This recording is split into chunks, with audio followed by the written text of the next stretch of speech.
தன்னந்த நீச்சிருக்க அதை தெளிச்சு தான் இருக்க ஒன்ன நப்பில் நாம் பறிச்சு தாமரைய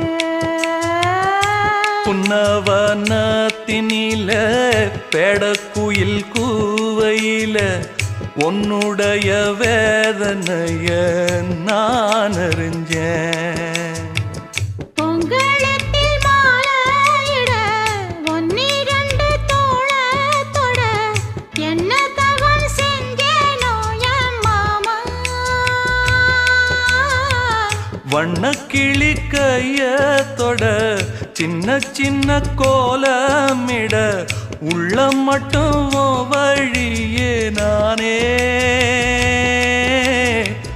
உள்ளம் மட்டும் வழியே நானே.